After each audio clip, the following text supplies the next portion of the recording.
આપણે આ વિસાવદનની ચૂંટણીમાં કીધું હતું કે મુંડન કરીશું, ગોપલો જીતે. જો આ કર્યું, આખું મુંડન છે, ક્યાંય ચોટલી નથી રાખી, આખું મુંડન કર્યું છે. વાહ બાપુ વાહ, હવે તમે ચેલેન્જ પૂરી કરી. જી હા મિત્રો, વાત કીધું આ બાપુએ તમને બધા લોકોને ખબર છે કે ગોપાલભાઈ ઇટાલિયા સામે મિત્રો વાત કીધું જે પડકાર ફેંક્યો હતો જે ચેલેન્જ આપી હતી ને, હવે મિત્રો આ બાપુએ પોતાની ચેલેન્જ ભાઈ પૂરી કરી છે. ધન્ય છે આ બાપુ માટે. એક જરૂરથી જરૂર લાઈક કરજો. આ બાપુને મિત્રો ઘણા બધા લોકોએ કોમેન્ટની અંદર ગાળો લખી, પરંતુ આ બાપુએ મિત્રો વાત કીધું પોતાની જે મિત્રો ઓપન ચેલેન્જ આપી હતી ને, આ ચેલેન્જ આ બાપુએ પૂરી કરી છે. બાપુ માટે મિત્રો વાત કીધું વિડીયો બંને એટલો શેર કરીને સબસ્ક્રાઇબ અવશ્ય કરવાનું ભૂલતા નહીં.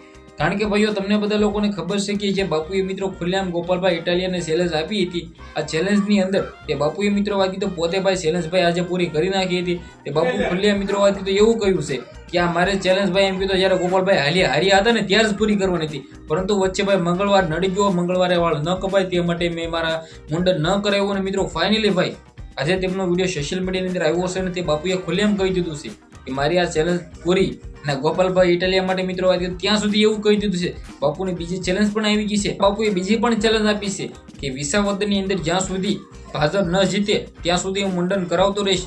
1.5 વર્ષ પછી જ મિત્રો વાત તો વિસાવદનની અંદર પાછી ભાઈ ચૂંટણી આવવાની છે, એની અંદર તો ભાજપ ભાઈ બાજી મારવાનું જ છે. તો મિત્રો આ બાપુનું એવું કેવું છે. બાકી બાપુ માટે તમારું શું કેવું છે? વિડીયોને બંને એટલો શેર કરી એક સબસ્ક્રાઇબ અવશ્ય કરવાનું નથી. આજના વિડીયોમાંથી આટલી જ માહિતી. આપણે એક નવો વિડીયો મળી.